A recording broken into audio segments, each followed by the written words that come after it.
Desert Diaries. Week 26. Hello, Arizona calling. So this week, what a strange week. I have spent a lot of time checking my Twitter feed, being completely overwhelmed, and talking to UK radio, TV, and all the newspapers as well about the bizarre American option to airbrush your children's school photos.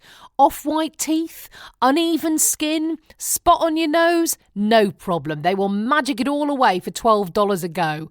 I thought this was an awful thing to offer primary school children, so I tweeted about it as I saw it on my children's photo form before they went to school. And it seemed like most people agreed. It all went a bit bonkers and completely viral. So sorry if you tweeted me at WalkerSam this week, because I probably didn't see it, as I had thousands of notifications. It was nuts. Usually when I tweet, nobody takes any notice at all. So it was a bit of a big surprise to suddenly have the likes of MPs and celebrities talking about what I'd said. Utter madness. More importantly, for the girls this week, we have been getting ready for Halloween. Now, the girls got their costumes a couple of weeks ago. The eldest has gone for full-on skeleton bodysuit. Awful. And the little one, the obviously terrifying Cleopatra. I think she just liked the dress. This is a weird thing about Halloween in America. Half, at least, of the costumes are just dressing up costumes. They're not scary at all. People I've seen today are like nurses, unicorns, famous celebrities, President Trump, or superheroes. It's really quite strange. I think I might have persuaded the small one to get some face paint on and at least be a zombie Cleopatra, or else, really, what's the point?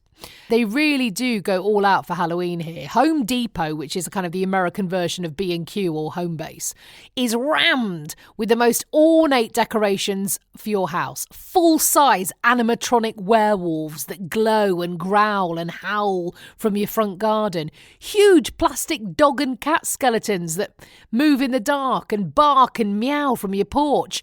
And all manner of lights and cobwebs and pumpkins and ghosts that hang from your trees. For the past few weeks, every single bar I've been into or cafe has been really ornately decorated. Loads of them actually dress up skeletons and sit them at a stool at the bar or on a side table. And I was actually at the supermarket yesterday and a truck pulled up next to me and a driver got out, got a full-size skeleton that was dressed in like a man's clothes from the back and sat it in the driver's seat with a baseball cap on.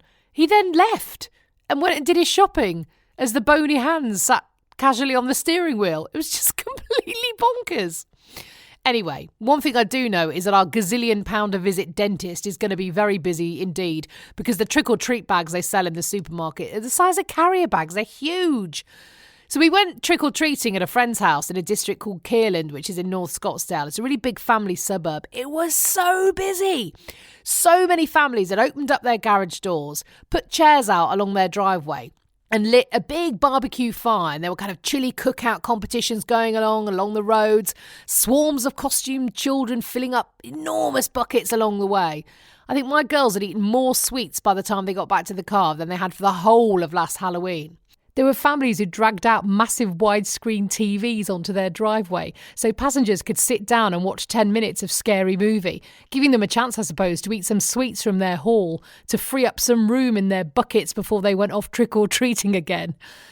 Do you know what? I love the fact that it was turned into a real community event. You know, yes, there were bars and restaurants doing Halloween special theme nights and people were having fancy dress or costume parties, as they call them here at the weekend, but I did like the real neighbours getting together vibe that we don't really have in England. Mainly, I suppose, it's too bloody cold, isn't it, to step outside the front door for more than 30 seconds on October the 31st to shove some jelly babies in the bag of a child dressed up as a werewolf or, as always used to happen round by us, a superhero. Why did they do that? Then you duck back inside in front of the fire.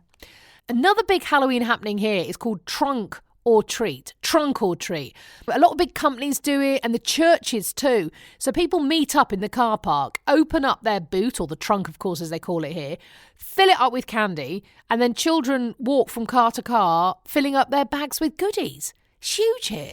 So do get ready, because if it's big here, you can bet it will be in England in 2 shakes of a skeleton's bony finger.